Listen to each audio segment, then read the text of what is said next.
नमस्कार। Tractor junction के साप्ताहिक बुलेटिन में आपका स्वागत है। आइए नजर डालते हैं इस सप्ताह की प्रमुख खबरों पर। सबसे पहले बात करते हैं राजस्थान सरकार की कृषक कल्याण योजना की। यह योजना किसानों की आय बढ़ाने के लिए शुरू की जाएगी। इसके लिए 2000 करोड़ रुपए का बजट तय किया गया है। किसानों एवं पशुपालकों की आय में वृद्धि तथा समग्र विकास सुनिश्चित करने के उद्देश्य से कृषक कल्याण योजना की घोषणा की गई है। इस योजना के तहत सरकार 2000 करोड़ रुपए खर्च करेगी। इसके तहत किसानों को निःशुल्क बायो फर्टिलाइजर और बायो एजेंट्स दिए जाएंगे। साथ ही इसमें निःशुल्क बीज वितरण व कंपोस्ट यूनिट की स्थापना आदि भी शामिल हैं। झारखंड सरकार ने भी किसानों की आमदनी बढ़ाने के लिए किसान सर्विस सेंटर खोलने का ऐलान किया है। इस योजना पर 61 करोड़ रुपए खर्च किए जाएंगे। झारखंड सरकार किसानों की आय बढ़ाने के लिए राज्य में किसान सर्विस सेंटर खोलेगी। इसके तहत किसानों को प्रशिक्षण दिया जाएगा और इसी के साथ कृषि के विभिन्न आयामों से जोड़ते हुए किसानों को बाजार उपलब्ध कराया जाएगा, जिससे किसानों की आय में बढ़ोतरी हो सके। इसके लिए सरकार ने हाल ही में प्रस्तुत नए बजट में 61 करोड़ रुपए का बजटीय प्रावधान किया है। पीएम किसान सम्मान निधि योजना के अंतर्गत अब तक किसानों को 7 किस्तें मिल चुकी हैं।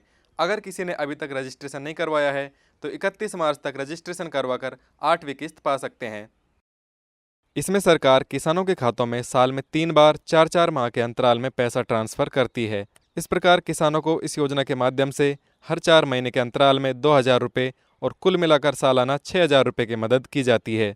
इस योजना में जब भी कोई नया किसान रजिस्ट्रेशन करता है तो सरकार उसको 2 किस्तों की रकम एक साथ मुहैया कराती है। राजस्थान व उत्तर प्रदेश में गेहूं की एमएसपी पर खरीद के लिए रजिस्ट्रेशन शुरू हो चुके हैं। राजस्थान में 15 मार्च से व उत्तर प्रदेश में 1 अप्रैल से खरीद शुरू होगी।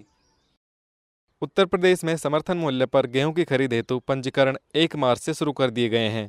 जो भी किसान मंडी में समर्थन मूल्य पर गेहूं बेचना चाहते हैं वे किसान ऑनलाइन पंजीकरण करवा सकते हैं।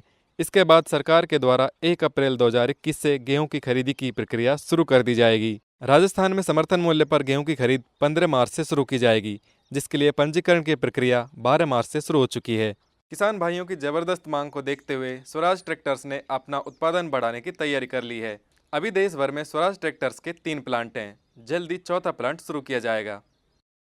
स्वराज डिवीजन के मुख्य कार्यकारी अधिकारी हरीश चौहान के अनुसार देश के ट्रैक्टर सेगमेंट में मजबूत मांग बनी हुई है। कंपनी के संयंत्र पूरी क्षमता के अनुसार काम कर रहे हैं। अब स्वराज ट्रैक्टर्स के नए विनिर्माण संयंत्र के लिए प्लानिंग जारी है। कंपनी अगले 2-3 साल के अंदर एक संयंत्र स्थापित करने की इच्छुक है। स्वराज ट्रैक्टर्स के पास अभी 3 विनिर्माण संयंत्र हैं, जिनमें 2 में ट्रैक्टर की असेंबली होती है और 1 फाउंड्री कारखाना है। अगर आप कंबाइन हार्वेस्टर, पावर टिलर या अन्य कृषि उपकरण खरीदना चाहते हैं तो आपके लिए खुशखबरी है। अब कंपनियों को अपने उत्पाद की एक्स फैक्ट्री कीमत वेबसाइट पर दिखानी होगी, जिससे वो मनमानी कीमत नहीं वसूल सकेंगे। अब किसानों से कंबाइन हार्वेस्टर, पावर टिलर सहित अन्य एग्रीकल्चर मशीनरी के मनमाने दाम वसूल नहीं किए जा सकेंगे। मोदी सरकार के इस नए फैसले के बाद एग्रीकल्चर मशीनरी से जुड़ी सभी कंपनियों को अपने उत्पादों की एक्स फैक्ट्री कीमत अपनी वेबसाइट पर दिखानी होगी। इससे किसानों को यह फायदा होगा कि वे संबंधित मशीनरी की फैक्ट्री रेट और डीलर रेट जान सकेंगे, सही कीमत पर सही कृषि उपकरण खरीद सकेंगे। मध्य प्रदेश सरकार ने ट्रैक्टर व कंबाइन हार्वेस्टर की खरीद पर लगने वाले टैक्स को 10% से 1% कर दिया है। साथ ही इनकी खरीद पर शून्य ब्याज दर पर ऋण मिलेगा। मध्य प्रदेश सरकार ने किसानों को बड़ी राहत देते हुए कृषि यंत्रों पर लगने वाले टैक्स को घटाकर 1% कर दिया है। अभी राज्य में कृषि यंत्रों की खरीद पर 10% टैक्स वसूला जाता है। राज्य सरकार के इस फैसले से किसानों को काफी फायदा होगा। इसके अलावा कृषि उपकरणों की बिक्री में भी बढ़ोतरी होगी। राज्य सरकार के इस फैसले पर किसानों सहित कृषि उपकरण निर्माता कंपनियों ने खुशी जताई है। किसान भाइयों, ये थी सप्ताह की प्रमुख खबरें। इनकी पूरी जानकारी आप हमारे मोबाइल ऐप और वेबसाइट पर देख सकते हैं। दोनों के लिंक दिए गए हैं। अगले सप्ताह ऐसी महत्वपूर्ण खबरों के साथ आपसे फिर मुलाकात होगी। ट्रैक्टर जंक्शन के साथ जुड़े रहने के लिए धन्यवाद।